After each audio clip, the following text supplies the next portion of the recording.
ଶନିବାର ସାଧାରଣ କାଳର ଅଷ୍ଟାଦଶ ସପ୍ତାହ। ଆଜିର ବିଷୟ ଆଶା ସେମାନଙ୍କ ପାଇଁ ଯେଉଁମାନେ ଆବଶ୍ୟକ କରନ୍ତି।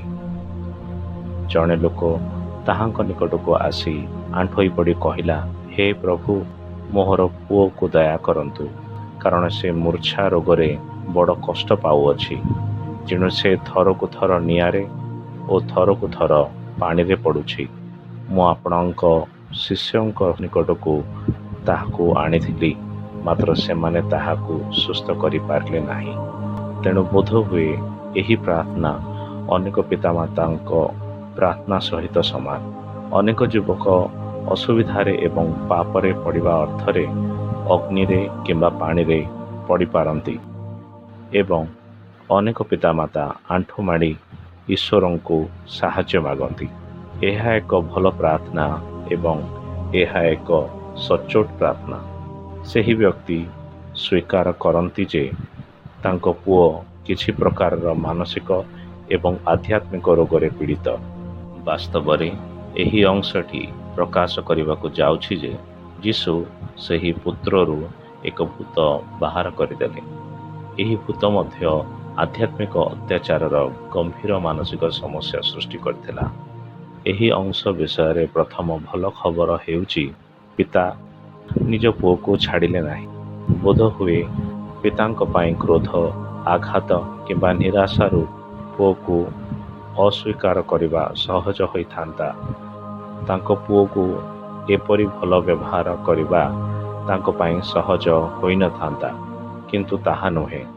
ଏହି ବ୍ୟକ୍ତି କେବଳ ଯୀଶୁଙ୍କ ନିକଟକୁ ଆସିଲେ ନାହିଁ, ଦୟା ପାଇଁ କ୍ଷା ମାଗି ଆଣ୍ଠୁ ମାଡ଼ି ବସିଲେ। ସେ ଜାଣିଥିଲେ ତାଙ୍କ ପୁଅ ପାଇଁ ଆଶା ଅଛି ଏବଂ ଏହି ଆଶା ଯୀଶୁଙ୍କ ଦୟା ଏବଂ କରୁଣାରେ ଥିଲା। ଏହି ଅଂଶ ଆମକୁ ସରଳ ସତ୍ୟକୁ ପ୍ରକାଶ କରେ ଯେ ଆମେ ପରସ୍ପର ପାଇଁ ପ୍ରାର୍ଥନା କରିବା ଆବଶ୍ୟକ, ବିଶେଷ କରି ଯେଉଁମାନେ ଆମର ଅତି ନିକଟତର ଏବଂ ଅତ୍ୟଧିକ ଆବଶ୍ୟକତା।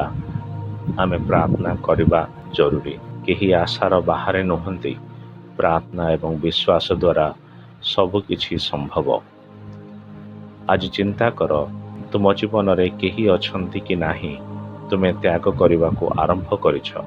ବୋଧହୁଏ ତୁମେ ସବୁକିଛି ଚେଷ୍ଟା କରିଛ ଏବଂ ସେହି ବ୍ୟକ୍ତି ଈଶ୍ୱରଙ୍କ ପଥରୁ ବିମୁଖ ହେବା ଜାରି ରଖିଛି।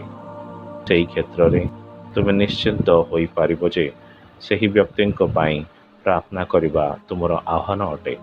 ତୁମେ କେବଳ ଆକସ୍ମିକ ଏବଂ ଶୀଘ୍ର ଉପାୟରେ ପ୍ରାର୍ଥନା କରିବାକୁ ଆହ୍ୱାନ ହୋଇନାହଁ, ବରଂ ସେମାନଙ୍କ ପାଇଁ ଗଭୀର ଏବଂ ବିଶ୍ୱାସ ଭରି ପ୍ରାର୍ଥନା କରିବାକୁ ଆହ୍ୱାନ ହୋଇଅଛ।